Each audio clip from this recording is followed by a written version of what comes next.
Hey everyone, welcome back to the Mark Loeffler Experience. Today we're going to be discussing mastering the Smith maneuver and turning your mortgage into a tax-deductible investment loan. Sounds like a lot of fun, doesn't it? Well, to be honest with you, it is. I mean, this is how people get wealthy, is they use the assets that are available to them and they make more money than what it costs them to borrow. So what is the Smith maneuver? How does it work? And what type of investments do I think work best in the Smith maneuver if you guys are going to do it? The Smith maneuver is basically turning your principal resident mortgage to be tax deductible. The interest on it is tax deductible. And how that works is typically, and the easier part, say you own a $500,000 home and you have zero mortgage on there. You can go get 80% mortgage. You can do that as I would recommend. This is just me. I would recommend getting a HELOC portion, which you can get up to 65%, and the rest, the mortgage portion, is going to be the 15%, because in Canada you can only get 65% HELOC, which is home equity line of credit.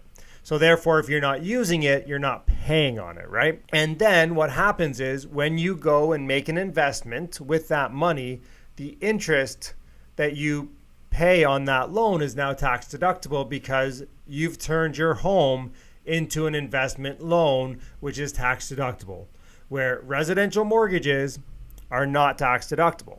So, I mean, that's the basics of the Smith maneuver. Is you get a home equity line of credit on your home, you take that money and you invest it. I am going to put a word of caution out there that you do need to be diligent in showing where the money is coming from, the interest is paid on it, and all those things. Because I don't know, people have the habit of saying, oh, I have a home equity loan of $400,000. I'm going to take $350 and put it on an investment. Awesome, great job. And then, oh, well, there's an extra 50 grand there. I'm going to go buy a car. And then, they get audited or something happens, and then maybe the whole amount is not tax deductible. Now, I'm not an accountant. I don't even play one on TV. I'm just going to share with you that in my mind, my HELOCs are just that. They're investment loans. 100% goes to an investment loan. I know people who have divided them up so you can segment them, so you can have some for like household expenses, some for investments.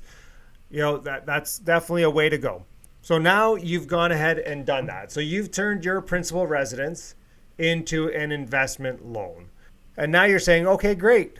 I've went out, I've talked to my mortgage broker, my bank, I've gotten so what I would do is I would get a readvanceable mortgage line of credit. So every dollar you pay against your mortgage principal, it comes back as a line of credit, in the line of credit. So for instance, you own a property, you've bought it, $800,000, you put 20% down, you start paying it off, and you have your line of credit there, and it builds over time. This is a great tool, obviously, and we've talked about this on some of the other, like paying down your mortgage quicker and stuff like that. That's what I always get on most of my properties, if I can, right? You can get it from a couple institutions on your rental properties. Always want readvanceable. You never know when you're just going to need that cash quick that's sitting there on a line of credit. But in this, we're talking Smith maneuver. Get a readvanceable mortgage with a line of credit, and that's your investment side. All right, so now you've set that up.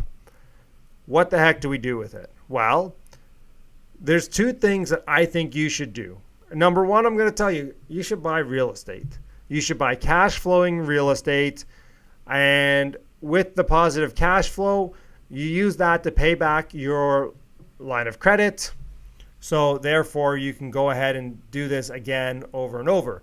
Now, if you were more advanced, or you've watched a lot of my videos, or you think you could handle it, then I would probably tell you to do BRRRRs. So buy, renovate, rent, refinance, redo. Because you can go ahead and take that money off the line of credit, go renovate that property, refinance that property, and pull out a significant chunk of that money and go ahead and redo it again, right? So you can buy more properties using that same equity while still writing off the interest in your home. The other strategy I would talk about is dividend producing stocks. So again, you're going to pay 3% on your line of credit, 3.25, whatever that is right now. Doesn't really matter because again, you're going to write off that interest. And you're going to go ahead and buy dividend producing stocks. Let's just say you went out and bought Enbridge. So Enbridge is paying 7% dividend right now. So you're obviously going to bank the difference at 4%. And I would go ahead and I would use that difference to pay down that line of credit. And then once I've paid that down enough, I might go ahead and reinvest in more Enbridge or BCE or one of the Canadian banks where you can make 4 to 5% interest on your money. And by the way, all the ones I've just said have a habit of increasing their dividend.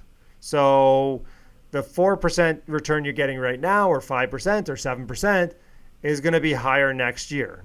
And this is why I think this strategy is great right now, by the way. You're using borrowed money at 3%.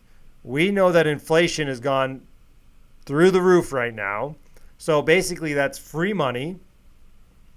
And you're going ahead and buying these stocks that should be a little bit inflation proof, right? And you're using that money either you're going to put it on a DRIP, which is dividend reinvestment plan, which I also like because you're just growing that over time, which I'm more of a fan of, to be honest with you, than actually paying down that line of credit. Honestly, I would just pay the line of credit out of my resources and use that as a tax write-off and gain more funds over here. That's just me.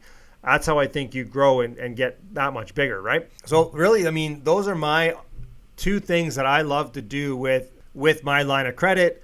And this turns it into an investment loan, which then makes it tax deductible. And I mean, guys, you guys can put up your hand if you guys want to pay more taxes, yet I just want to be the most tax efficient as I can be, right? That's my goal.